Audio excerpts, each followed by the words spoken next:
Bien, hola a todos. Vamos a empezar la reunión desde el mismo punto donde quedamos la vez pasada, que estuvimos hablando con Lord Búho, con nuestro amigo José y con muchas otras personas del grupo que de momento no han llegado.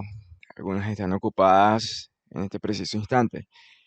Sin embargo, creo que lo más sensato es continuar, porque independientemente de si esta persona está ocupada o no, de todas formas, el objetivo de esto es que quede como grabado para que lo puedan ver a posterior. Los temas que hemos venido tratando en el curso de apologética, recordamos la primera clase o el primer foro que tuvimos. Trató sobre la cosmología, el argumento cosmológico, el origen del universo, tanto desde un punto de vista filosófico como también desde un punto de vista más material, más biológico. Espero que se comprenda esta perspectiva.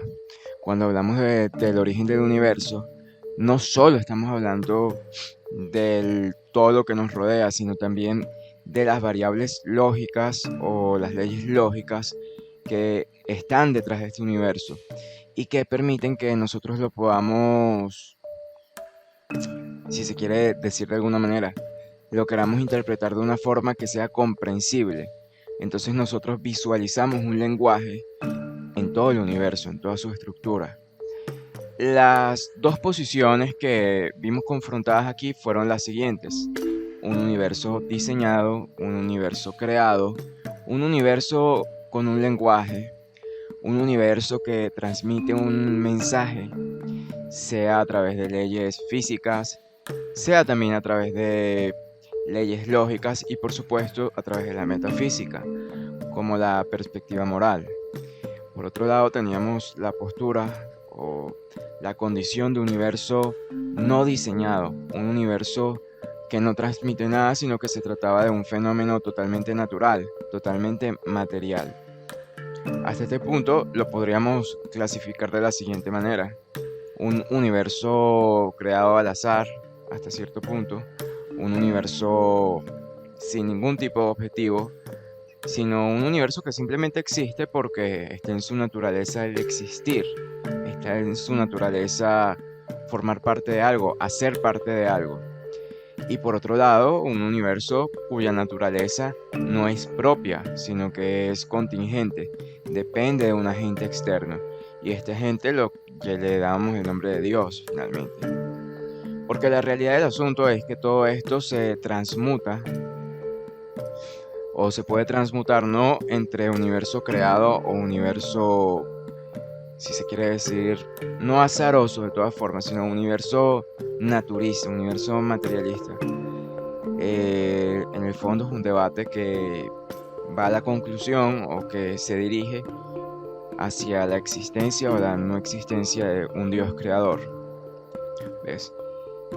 En el segundo foro, que este sí quedó grabado, quedó registrado, estuvimos hablando ya haciendo el puente y haciendo la conexión con el primer foro acerca de la metafísica en particular, pero específicamente la distinción moral, lo que es moralmente correcto y lo que es moralmente incorrecto, no desde un punto de vista totalmente material, sino más bien desde un punto de vista más filosófico, porque al fin y al cabo es la filosofía quien tiene la última conclusión respecto a las distinciones morales. Haciendo un breve resumen de esto, cuando tú estás caminando, sea en una calle, sea en una avenida, sea en cualquier parte del mundo, hay seres humanos que interactúan entre sí, tienen estos roces morales, tienen estos tipos de conducta que nosotros podemos distinguir entre bueno y malo principalmente, o correcto o incorrecto.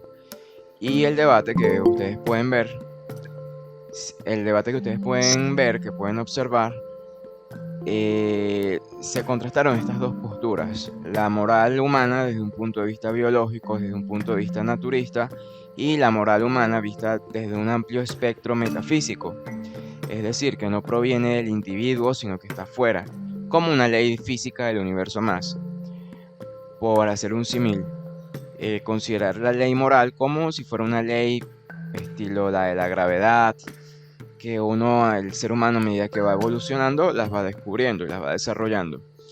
Finalmente, esto nos conduce a la última etapa, la más breve y la que se puede decir que es menos filosófica y más centrada en el mundo material, en lo concreto, que es el impacto de las religiones en el mundo físico, en el mundo que nos rodea.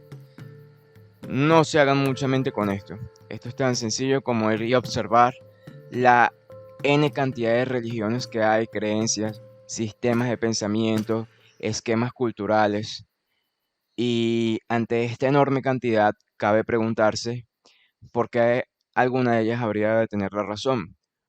¿Por qué alguna tendría la razón? No pueden ser todas falsas, no pueden estar todos equivocados, no pueden estar varias teniendo la razón al mismo tiempo. Y esto me recuerda a cierto texto que estuve leyendo hace poco, ya aquí repasando, en un manual de apologética muy conocido que luego, si desean, voy a dejar el enlace en el Drive, que lo expresaba de la siguiente forma, o de las siguientes formas. Imagina que tú estás en un supermercado, solo que en este supermercado no se venden productos alimenticios, sino que se venden religiones. Entonces él lo colocaba como que en cada estante, en cada sector de este supermercado, existía una religión en concreto. Por ejemplo, las religiones mitológicas, que en algún momento fueron religiones, se encontraban en la sección de congelados, haciendo referencia a que eran religiones de la prehistoria o de la antigüedad. Las religiones como el Islam, el judaísmo y el cristianismo, por supuesto, estaban en la sección de carnes, haciendo como que un símil entre la concepción esta del sacrificio, de la redención a través de la carne que tienen estas religiones. Y así sucesivamente, colocando por supuesto el mismo ateísmo en este supermercado imaginario y ficticio que vamos a tener aquí en nuestra mente. La persona, el individuo, entiéndase nosotros mismos, seríamos como las personas que compran dentro de este supermercado. Nosotros vamos con nuestro carrito escogiendo lo que más nos llama la atención o lo que consideramos que es más eficaz para explicar el mundo. Y luego nos dirigimos a la caja registradora, en este caso es la muerte. Cuando nosotros pasamos con nuestro carro lleno de toda esta filosofía, lleno de todas estas creencias, la muerte nos pasa factura y pasamos al más allá. Esta era la primera visión de lo que es la religiosidad para este autor. Y realmente esto no tiene nada de mágico detrás. Simplemente tú escoges lo que te parece mejor, vives de acuerdo a ello y pasas al más allá. No existió ninguna diferencia. Por otro lado, tenemos el segundo escenario. Un escenario que me parece un poco más radical en ese sentido, radical en este aspecto. Se trata del siguiente. Imagina que en vez de un supermercado se trata de una clínica, de un hospital. Y tú no eres el que compra, sino que eres el paciente. Paciente de una enfermedad muy rara, pero muy mortal. Y así como es rara y mortal, su tratamiento también lo es. En este caso, la religión se convierte en una especie de inyección que te va a salvar de esta enfermedad. Sin embargo, si usas el medicamento que no es adecuado, que no es el correcto, va a terminar con tu propia vida. Te puede generar un choque, te puede generar una incompatibilidad que va a causar tu fallecimiento. Esto es más delicado que en el caso del supermercado, por supuesto, porque en el supermercado tú escogías a tu voluntad. E independientemente de lo que tú escogieras, todo iba al mismo camino. La caja registradora, la muerte, el fin de la ruta. Pero en el escenario del hospital no pasa así. Simplemente tienes una opción. Simplemente puedes elegir una opción correcta. En el mundo real podemos considerar que en el tema de la religiosidad se asemeja más a este segundo caso. El porqué de esto es porque, analizándolo objetivamente, todas las creencias y todas las religiones, entiéndase religión como este sistema de creencias, puede ser cristianismo, islam, budismo incluso, todas estas se contradicen en puntos muy esenciales. Es por ello que son diferentes. La diferencia es tal que incluso dentro de estas mismas religiones, estas mismas creencias, hay varias subdivisiones. Dentro del mismo cristianismo, que es, si se quiere, la religión a la que estamos más acostumbrados, existen varias ramas. Y si existen varias ramas es porque por supuesto hubo un desacuerdo. Hubo un desacuerdo en algún punto, en dos puntos, pero un desacuerdo al fin y al cabo. ¿Cómo es posible que incluso si dentro de una propia religión existen varias al mismo tiempo, o varias divisiones, varias ramas en teoría?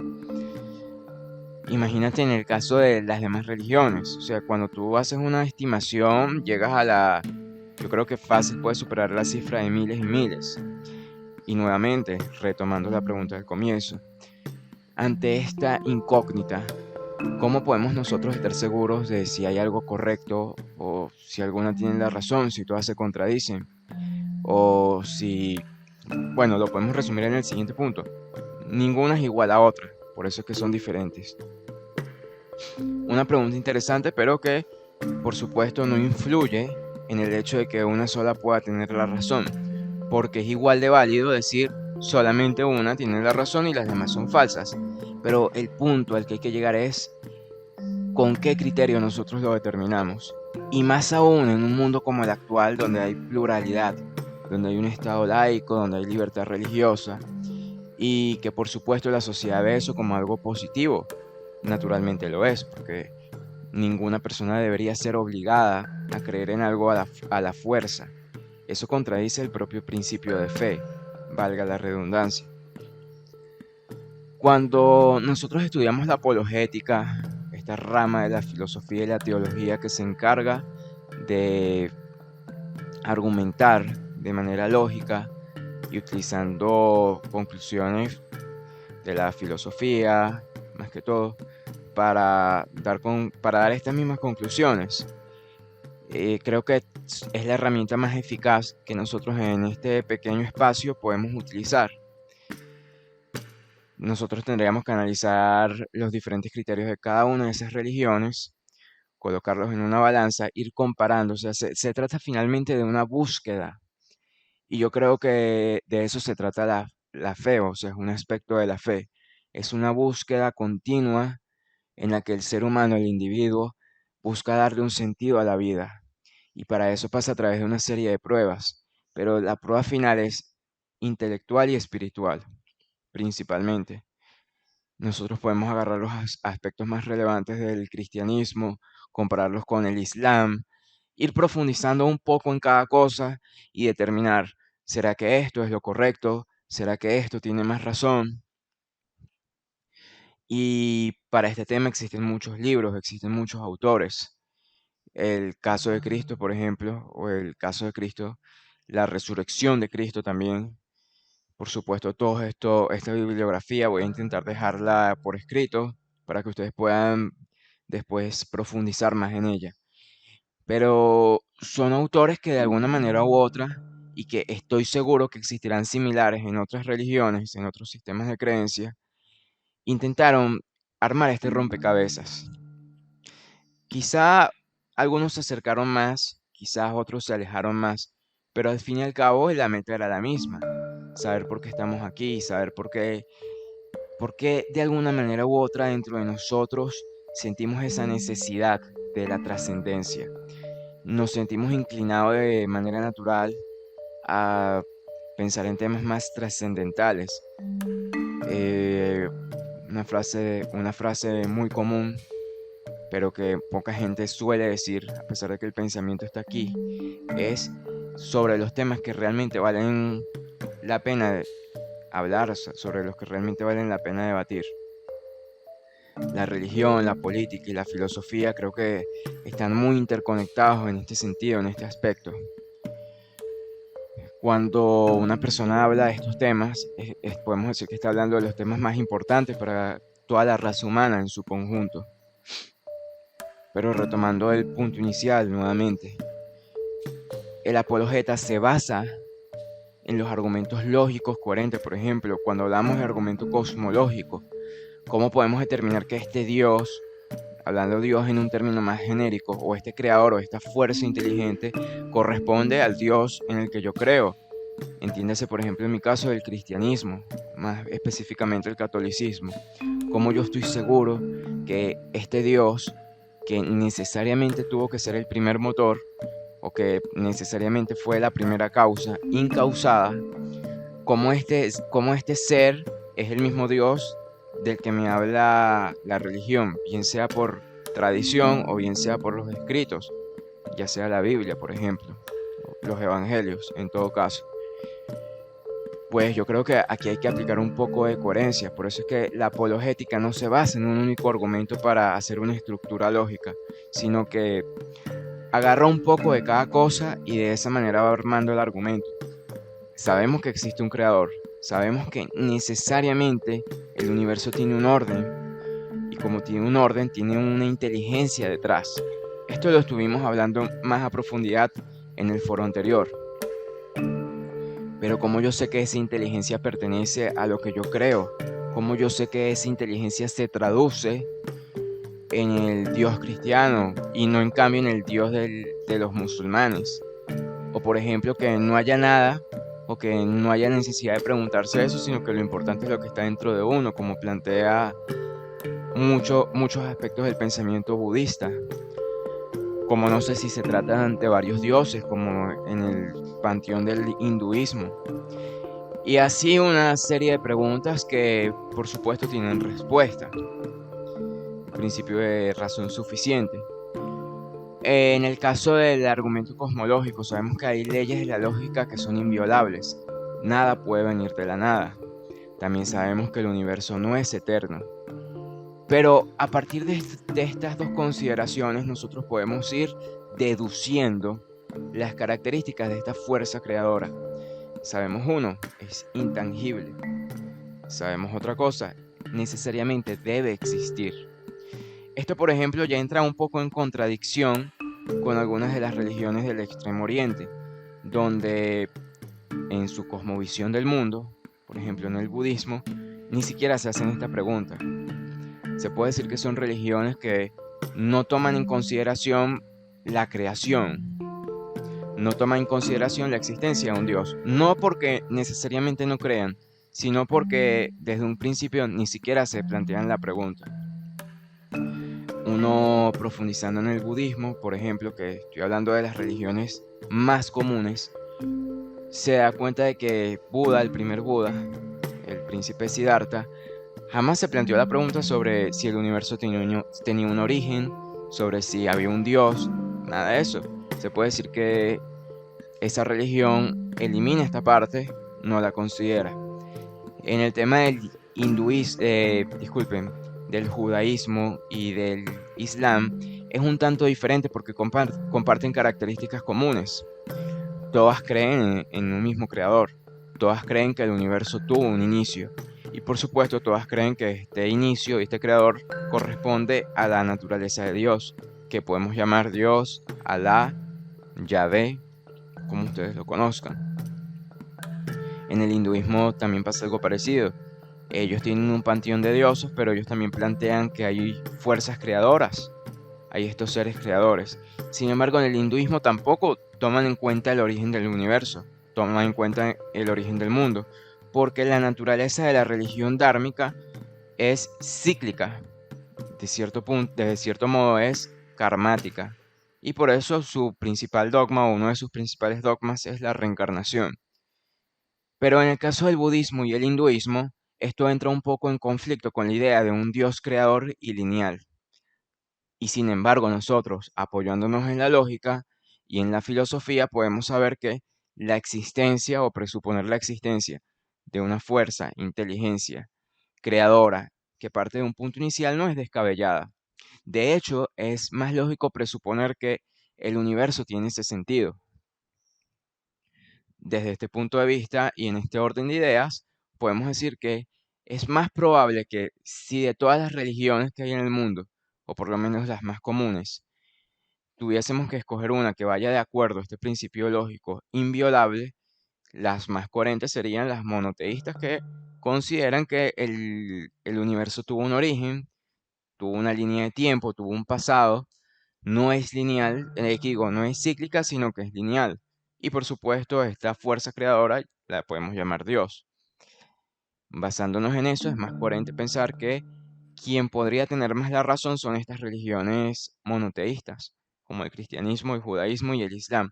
Pero por supuesto, esto no responde a la pregunta por completo.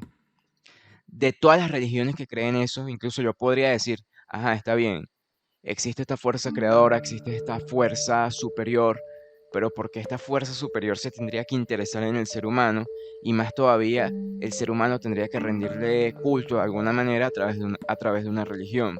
¿Por qué no simplemente esta fuerza existe y ya, asumamos que existe? ¿Por qué tendría que tener alguna especie de relación con nosotros? Que es finalmente de lo que se trata una religión. La relación del ser humano con la divinidad. De eso se trata ser teísta.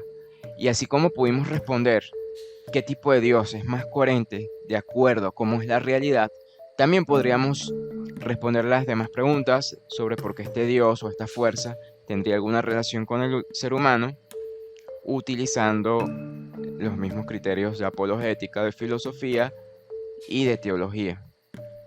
Porque finalmente esta pregunta entra en esa categoría y debe responderse con estas herramientas. Muy bien, continuando con esto, con este pequeño monólogo. Tenemos una fuerza creadora, tenemos un Dios creador. ¿Puede ser comprobado? Sí, no es irracional.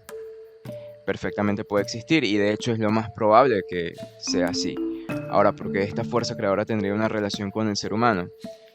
La respuesta es muy simple. Porque si esta figura creadora es eterna, es inmensa y es infinita, y no solo eso, sino que los atributos morales se desprenden de ella, no es ilógico pensar que también sea la máxima personificación del amor, del bienestar, de la justicia. Nosotros podemos enlazar un poco el argumento del universo antrópico, es decir, que el universo está diseñado para que se pueda dar la vida inteligente, la vida humana, de alguna manera, con la existencia de este Dios. O sea, nosotros tenemos que tratar de interpretar el mundo como que fue creado para que nosotros pudiéramos tener este pequeño espacio. ¿De qué forma? Pues de la siguiente. Si el universo fue creado, ¿por qué fue creado? Naturalmente, nuestro razonamiento es limitado en este aspecto. Es limitado porque nosotros somos seres limitados. Somos seres mortales. Somos seres cuya epistemología no puede ver más allá de lo que nuestros sentidos y nuestra razón puede percibir. Tenemos que recurrir a otros elementos. ¿Dios existe? Sí, podemos concluir que existe. Pero también podemos decir que existe una revelación que nos permite llegar a la idea de Dios y a su naturaleza incluso fuera de la apologética. Podríamos recurrir, por ejemplo, a la existencia de Jesucristo, tomando en cuenta que existió un Cristo real y tomando en consideración que la posibilidad de la existencia de Dios, tampoco es descabellado pensar que este Cristo o este individuo que dijo ser el Mesías, que dijo ser el Hijo de Dios, realmente haya dicho la verdad en ese aspecto. Entonces podemos decir que Dios, o esta fuerza creadora, se interesa en la creación en la misma medida que es la razón de la creación del universo. Si Dios es la máxima personificación de la bondad, de la justicia, ¿por qué nos abandonaría? Y yo creo que a través de la historia se ha demostrado que Dios permanece de alguna manera u otra. Porque fíjense lo egoísta que sería no hacer algo y no querer amar a ese algo. El no amar realmente es una condición de limitación. No puede ser un atributo de Dios, porque sería una imperfección. Cuando hablamos de egoísmo, cuando hablamos de desamparo, cuando hablamos de odio, cuando hablamos de todas estas características negativas o malignas, nosotros también la podríamos reformular de la siguiente forma. Son síntomas de imperfección, pero Dios, al ser eterno y perfecto, no podría tener estas características, porque simplemente no sería Dios, pero como sabemos y podemos establecer una conexión, una coherencia entre eso y la existencia de Dios, podemos decir que no existe contradicción entre entre la existencia de esta fuerza superior, esta fuerza inteligente, y que exista una relación con nosotros, como cuando un padre tiene un hijo. Podemos decir que es un buen padre en la medida que está pendiente de su hijo, que busca apoyarlo en todas sus actividades, busca encarrilarlo por el buen camino, busca ofrecerle la mejor educación, la mejor salud. Pero cuando tenemos un padre que simplemente tiene el hijo, se va, lo maltrata, se olvida de él, es que de hecho el simple hecho del abandono, ya podemos decir que hay una imperfección entre lo que es ser un padre, o en todo caso una madre. Una madre puede tener a su hijo y puede abandonarlo. Podemos decir que desde cierto punto de vista es una mala madre, o por lo menos una madre ausente. No puede ser una madre. Podemos decir que es una imperfección en la naturaleza del padre y la madre. Entonces, de la misma forma podemos decir que es una imperfección a la naturaleza de Dios y a los criterios divinos, que existe un desamparo para y con la humanidad.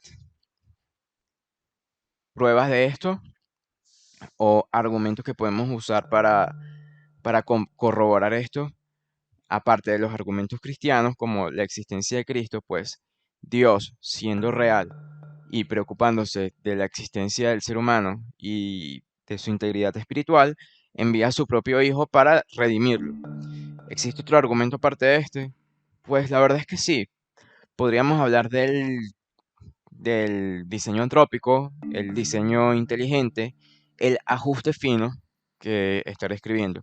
El argumento de ajuste fino plantea lo siguiente: todas las leyes del universo, todas las constantes del universo, entiéndase la ley de la gravedad, la ley del electromagnetismo, la ley de carga, o sea, todas estas fuerzas físicas que pertenecen al ámbito de la ciencia, tienen un cierto tipo de ajuste. Dicho en otras palabras, si tuvieran otra variable, si el número fuera diferente, si fuera ligeramente diferente, simplemente la vida no sería posible. Simplemente la existencia tal y como la conocemos no sería posible, ni siquiera lejanamente parecida. ¿Se entiende este punto? ¿Qué quiere decir esto? Que de alguna manera el universo está diseñado para que nosotros podamos vivir en él. De cierta forma es como un gran hogar, el cosmos, como una gran mansión en la que todas las habitaciones se han diseñado para que cada uno de nosotros pueda vivir confortablemente dentro de estas. Esto es lo que plantea de una manera el ajuste fino, o el argumento del ajuste fino. Nosotros podemos decir que el ajuste fino solo es posible si el universo tiene un diseño. Y como tiene un diseño, por supuesto, tuvo que tener una causa creadora inteligente y necesaria. A esa causa le podemos poner el nombre de Dios. El argumento de ajuste fino creo que es una de las evidencias o uno de los argumentos más fuertes o más estables sobre el que podemos hacer hincapié para decir por qué Dios se preocuparía por nosotros o por qué esta fuerza creadora se preocuparía por nosotros. Pues creo que la respuesta se acercaría un poco al ajuste fino.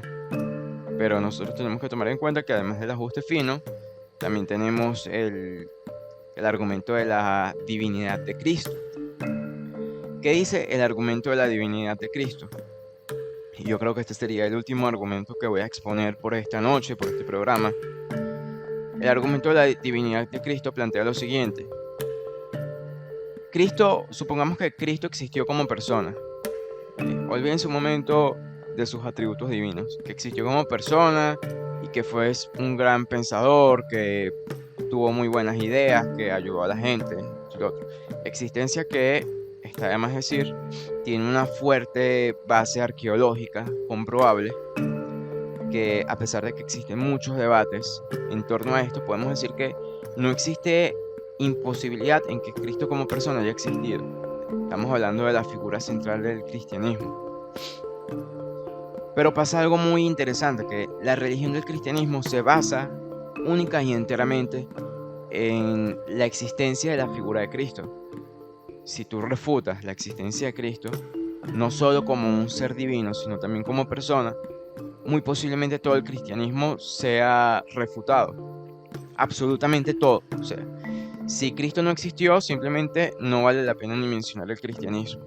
Pero esta religión tiene la particularidad de que es una religión histórica. ¿Histórica en qué sentido? ¿En qué medida? Pues que a diferencia del budismo, a diferencia del hinduismo, a diferencia de muchas otras religiones, caso aparte el islam y el judaísmo, que tienen que ser tratados aparte, ya les explicaré por qué.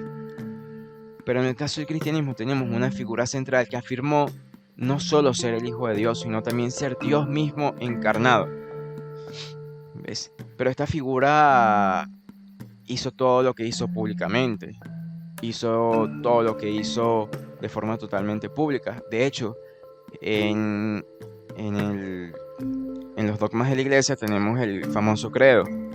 El credo menciona en cierta parte: fue crucificado, padeció bajo Poncio Pilato. Es decir, te mencionan una figura histórica relevante, Poncio Pilato. Precisamente porque dentro de los dogmas del cristianismo, que es una religión totalmente tradicional, se basa en la figura de Cristo como dogma central. Si tú refutas el solo hecho de que Jesucristo haya existido, muy posiblemente el cristianismo se venga abajo. Esto es algo que muy pocas religiones tienen. Me atrevo a decir que es la única que lo tiene. El hinduismo, por ejemplo, se basa en muchas leyendas, en muchos hechos cuyos primeros escritos se vinieron a dar cientos de años después, casi 1000 años después. Con la figura de Cristo, los primeros escritos apenas tienen menos de 100 años. Hubo muchos testigos oculares, muchos testigos visuales, que luego fueron escribiendo sobre esto, sobre aquello. Y una pregunta que viene a colación: ¿cómo podemos estar seguros? Porque lo dice la Biblia, porque lo dice el Evangelio. Nosotros podemos profundizar más en ello. Además de toda la evidencia arqueológica que existe, podemos decir que la historia de la iglesia estaba muy manchada de sangre. Y no estamos hablando de hace 10.000 años en el pasado. Estamos hablando de hace 2000 años, en un momento.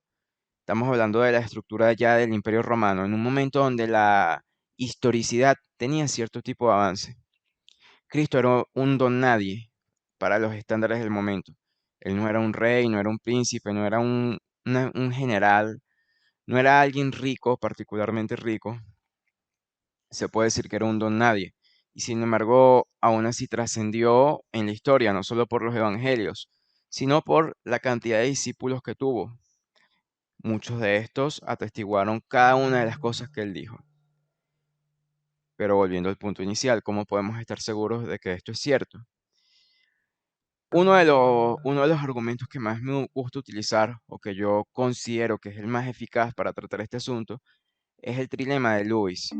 El trilema de Lewis es un argumento que fue establecido por el famoso escritor C.S. Lewis, el autor de las Crónicas de Narnia. En aquel momento él fue un famoso apologeta cristiano que plantea lo siguiente: dada la divinidad de Cristo y presuponiendo que Dios existe, podemos tener tres conclusiones. La primera es que Cristo estaba loco y que todo lo que dijo lo hizo en un estado de locura total, que simplemente lo que decía fue producto de alguna alucinación, de algún modo, entiéndase, una esquizofrenia, esto, lo otro.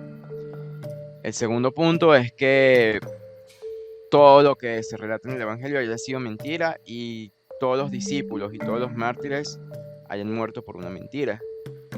Y la tercera parte de este trilema, el famoso trilema de Lewis, vamos a leerlo aquí, que lo tengo aquí exactamente, es que Jesús efectivamente era Dios. O sea, tenemos tres variables. La primera, que era un lunático, que era alguien loco. La segunda es que era alguien mentiroso, o sea, que Jesucristo mintió y que toda su enseñanza simplemente era una mentira. Y la última, o sea, la tercera opción, es que ni era loco ni era mentiroso, sino que efectivamente todo lo que dijo era verdad, incluyendo su propia divinidad. Entonces nosotros tendríamos que analizar poco a poco cada una de estas variables. ¿Era un loco? Sí, si lo tratamos como loco. Pero fíjense algo, cuando uno habla con una persona o cuando uno habla con un grupo de personas, es muy fácil distinguir cuando una persona está loca, cuando una persona está lunática.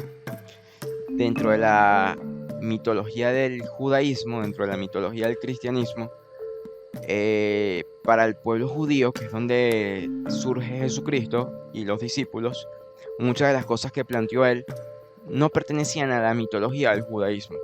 Para empezar, si eres Dios, ¿por qué? Porque estás decayendo, porque estás muriendo, porque eres crucificado. Y aún así, sus discípulos lo siguieron porque consideraron que era Dios, ya que él dijo que iba a resucitar a los 3 días. Lo hizo. Esto solo es posible si efectivamente era Dios. Consideremos que para el momento había muchos tipos de testigos, analizándolo ya desde un punto de vista más forense, más escena del crimen. Dicho sea de paso, uno de los libros más famosos que trata al respecto, la divinidad de Cristo, lo toma como que si fuera un caso de tribunal. Pero son detalles que funcionan más de manera didáctica. Analicemos lo segundo, que era un mentiroso. Jesucristo sabía conscientemente que lo que decía no era verdad, y él lo sabía. Pero seamos sinceros, ¿qué clase de mentiroso estaría dispuesto a morir por su mentira? Jesucristo fue crucificado, fue martirizado. Alguien conscientemente, o sea, alguien con mucha coherencia, estaría dispuesto a decir una mentira y ser torturado por esa mentira, aún sabiendo que se pudo liberar de todo ese destino, simplemente diciendo, no, mira, no es verdad, porque llegó el caso en que los evangelios relatan y la cantidad de testigos que hubo en el momento que pudieron renegar de lo que creían, no solo Cristo, también sus discípulos. Lo harían por una mentira. Yo lo veo muy difícil. Creo que la explicación más coherente en este caso es que lo que dijo era verdad. Pruebas de esto, la cantidad de personas que murieron por eso, en un contexto histórico donde se creía en verdades y mentiras absolutas. O sea, vamos a intentarnos poner en el papel. Somos un judío en el siglo primero. Sabemos que Dios existe porque en ese momento esa era la ley suprema, la ley divina. Y sabemos que mentir está mal en todo caso. O sea, ustedes estarían dispuestos a ser torturados, martirizados por una mentira. Creo que la gran mayoría estaría muy en desacuerdo con eso. Sin embargo, esa es la historia de la iglesia. Fueron los inicios de la iglesia primitiva. El punto es que si tú haces una conexión entre todos los argumentos, tanto fuera del cristianismo como de la filosofía en general, te darás cuenta de que el Dios más coherente o la religión más coherente, y no solo la más coherente, sino la única que tiene una base arqueológica e histórica comprobable, es la del cristianismo. Entonces, la conclusión para el apologeta es que basándose en estos criterios filosóficos, arqueológicos e históricos, concluye que Dios existe y que el cristianismo es la única religión verdadera.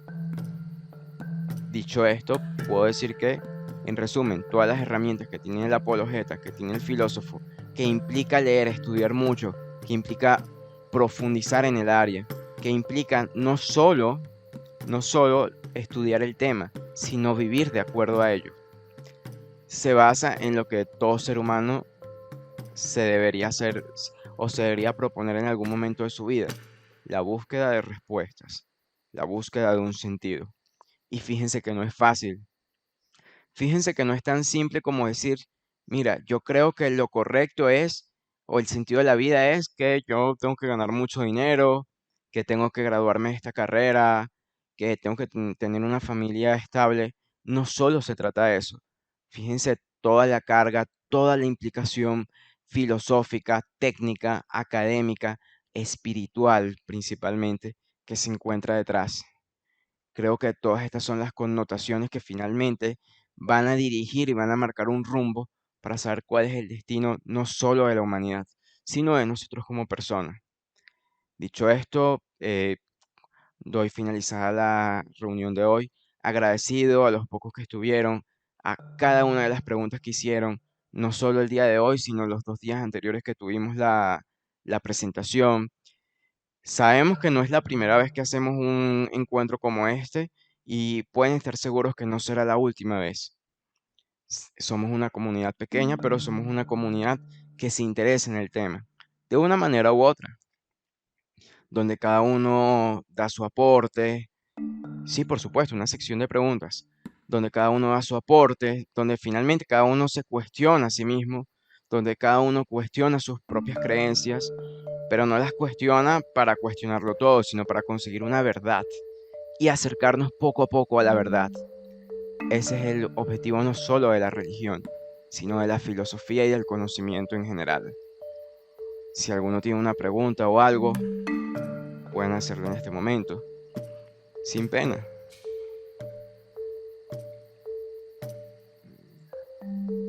Yo voy a ir estando aquí, ta, ta, ta, ta.